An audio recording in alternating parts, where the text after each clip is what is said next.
The South African National Taxi Council is expected to meet with the families of 4 children who died in last week's crash in Imbali township in KwaZulu-Natal.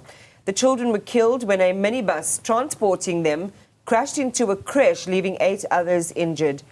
The very next day, another crash occurred at the same location, injuring 3 more children.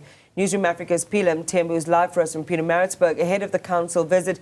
Phila, good morning. In fact, when our reporter was deployed to investigate that initial story of the creche crash, that is when that secondary crash happened almost live on television. It again raises the issue of unroadworthy vehicles, especially when transporting our nation's children. Absolutely, Iman. Good morning to you. So we are just outside the Umgungundlovu Regional SANTACO offices, and this particular office is responsible for the squalor transport.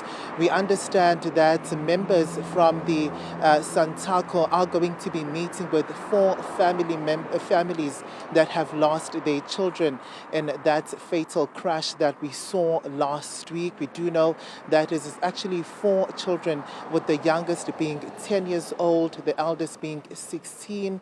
And Iman, it also, now speaks to the fact that, is the council responding to calls? Is it now forthcoming when it comes to addressing the issues around the safe transportation of school pupils? As you had mentioned there, that following this deadly crash, you did see another crash happen within hours. So the KZN Transport Department has been calling on SANTACO to make sure that they do step up and address challenges around the safe transportation of school pupils. From those minibus taxis that we did see last week, we had also been told, according to preliminary reports, that those minibus taxis were not roadworthy, and that something obviously needs to be done. But of course, there was also another crash which happened yesterday. Now, this one was in Imbali, where 20 pupils were injured on their way to school. From what happened there, the driver lost control of the minibus taxi and it's plunged off a bridge. We did hear from the KZN Transport saying that the driver had initially fled from the scene, but now what we know is that he has since been arrested, and what they had found was that he was not in a possession of a valid driver's license, and he also does not have a PRDP as well. The only thing that in fact he is in possession of is a learner's license, Iman. Now it brings into question, what does SANTACO do when it comes to vetting these drivers? Do they actually follow the correct procedures when it comes to deciding who exactly needs to be behind the wheel and transport these learners, actually entirely transport people who get to use these minibus taxis?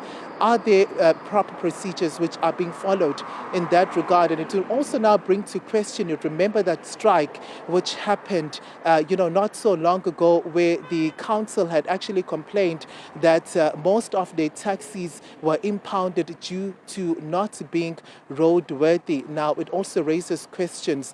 Is it worth even striking, halting operations of taxis when in fact they are unroadworthy, considering the fact that we have seen what these have led to quite a number of times, Iman? We're going to be engaging with the leadership from SANTACO as the day progresses and as they make their way to visit these families.